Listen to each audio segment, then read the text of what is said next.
Sharma horror stories. नमस्कार दोस्तों, स्वागत है आप सभी का एक और नई भूतिया कहानी के साथ। दोस्तों, बचपन से लेकर आज तक आपने बहुत सारी किस्से कहानियां सुनी होंगी जिनमें भूत प्रेत, डायन, पिशाच या फिर राक्षसों का जिक्र हुआ होगा।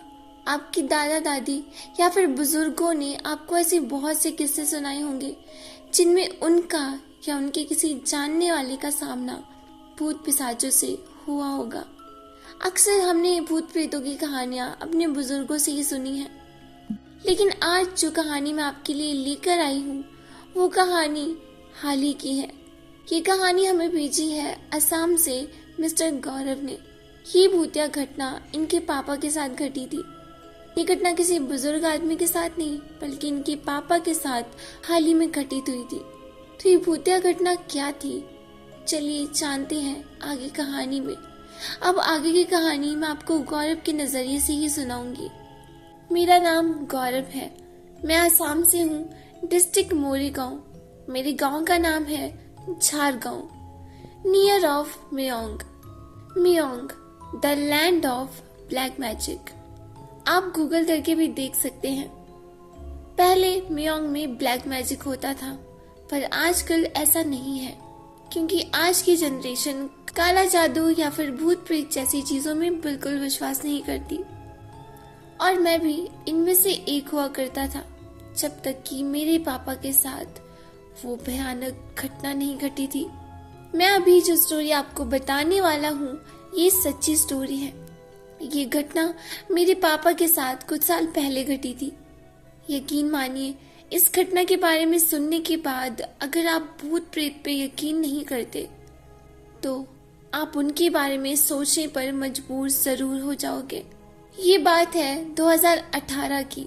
तब मैं कॉलेज के फर्स्ट ईयर में था। मेरे घर से मेरा कॉलेज 20 किलोमीटर दूर है। वैसे तो मैं डेली अप डाउन कर सकता था अपने घर से कॉलेज के लिए, लेकिन पढ़ने के लिए टाइम कम बचता, इसलिए मैंने पढ़ाई के लिए जागीर रोड के पास ही एक हॉस्टल ले लिया। पापा एक बिजनेसमैन है। हमारा अपना एक गैराज था, वेल्डिंग का काम हो या फिर ग्रिल बनाने का, ये सब काम के लिए हमारी शॉप बहुत फेमस थी। हमारे एरिया में इसके अलावा हमारी जमीन थी 15 बीघा, जिसके ऊपर हम खेती करते थे। तो खेती के लिए यानी खेतों में काम करने के लिए पापा ने 2 मजदूर रखे हुए थे।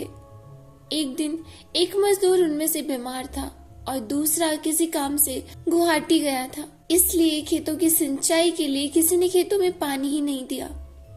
खेतों में पानी बहुत कम था, जिसकी वजह से हमारी फसल खराब होने लगी थी।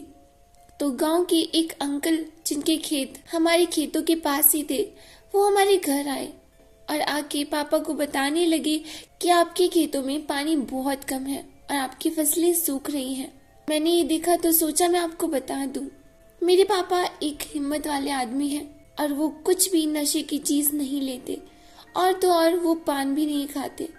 उस दिन सैटरडे था, यानी कि शनिवार।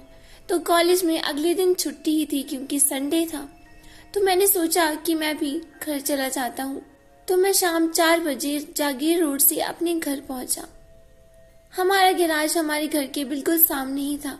मैं वहां रोड के पास खड़ा था और पापा अपने गैराज में काम करने में बहुत बिजी थे। तो काम करने के बाद पापा दुकान 8 बजे बंद करके घर आए।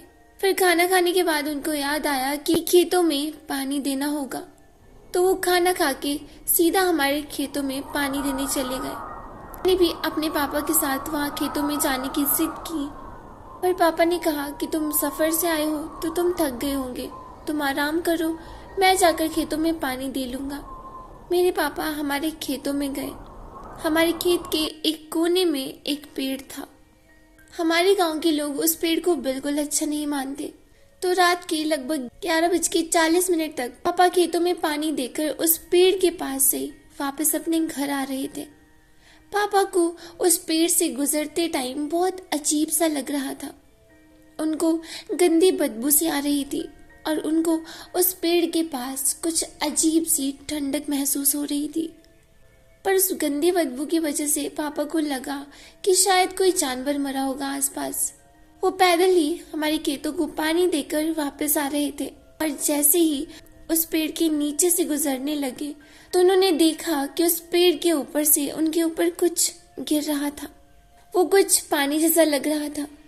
जैसे ही उन्होंने पेड़ के ऊपर देखा तो पापा को एक बहुत ही भयानक चीज दिखाई दी। वहां पेड़ के ऊपर एक पतली सी टहनी पर एक चुड़ैल बैठी हुई थी। वो सफेद कपड़ों में लिपटी हुई थी और उसकी आंखें पूरी तरह से लाल थी और वो कुछ चबा रही थी, शायद किसी जानवर को, और उसी जानवर का खून पापा के ऊपर गिर रहा था। पापा ने टॉर्च की लाइट उस चुड़ैल की तरफ की थी। पापा ने टॉर्च की लाइट से उस चुड़ैल का मुंह देखा था। वो चुड़ैल उस पेड़ की एक बिल्कुल पतली सी टहनी पर बैठी हुई थी, जिसपे एक चिड़िया ही आराम से बैठ सकती है। किसी इंसान का उसके ऊपर बैठना या खड़े रहना बिल्कुल मुमकिन ही नहीं है। पापा ये नजारा देखकर वहीं सुन्न रह गए। वो एक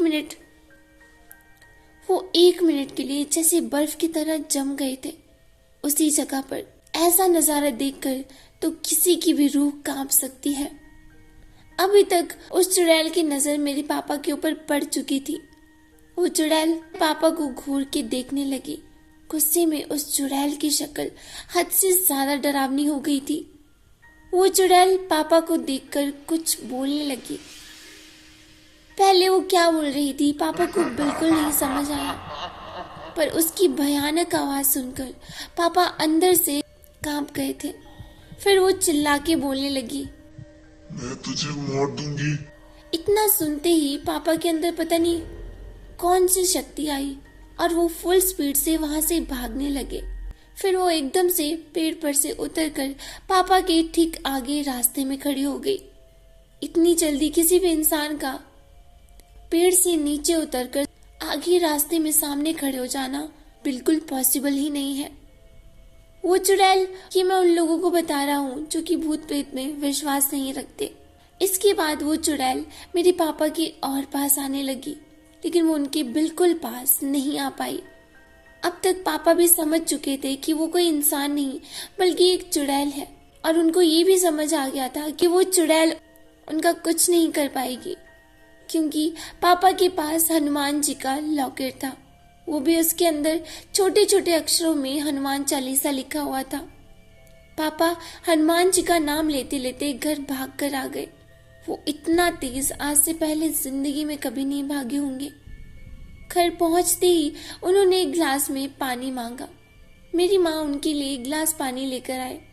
उन्होंने एक गिलास पानी एक झटके में ही पी लिया, और वो इतना ज्यादा घबराए हुए थे कि उन्होंने एक सांस में माँ को सारी बात बता दी। वो बहुत ही ज्यादा डरे और घबराए हुए थे। माँ ने सारी बातें सुनते ही उन पर बहुत गुस्सा किया और कहा, शनिवार को कौन ऐसे रात को जाता है? कम से कम आपको मुझे बता के जाना चाहिए था। मेरी माँ भी बहुत डर गए थे। कुछ दिन बाद पापा की तबीयत अचानक से खराब हो गई और कुछ दिन तक ऐसे ही रहने लगी। उन्होंने बहुत सारी दवाइयाँ खाई, वो बहुत सारे डॉक्टर्स के पास गए, लेकिन उनकी बीमारी कम होने की बजाय बढ़ती ही जा रही थी। उनका शरीर पूरी तरह से कमजोर हो चुका था। उनकी आंखों के नीचे बिल्कुल काले गड्ढे पड़ गए थे, जैसे मानो कोई उनके शरीर से सारा खून धीरे धीरे खत्म कर रहा हो। ये सब देखते ही मेरी माँ को थोड़ा शक हुआ और उन्होंने हमारे कुल पंडित को ये सब बताया। इसके बाद हमारे पंडित जी एक बाबा को अपने साथ लेकर हमारे घर आए। उन्होंने पापा को देखते ही गर्म पानी में कुछ मिलाकर पिलाया। मेरे पापा जो इतने बीमार थे कि बेड से उठ नहीं पा रहे थे, दुनिया भर की दवाइयां उन्होंने खा ली थी, उनका असर उन पर नहीं हो रहा था। पर उस पानी पीने के एक दिन बाद ही पापा ठीक हो गए।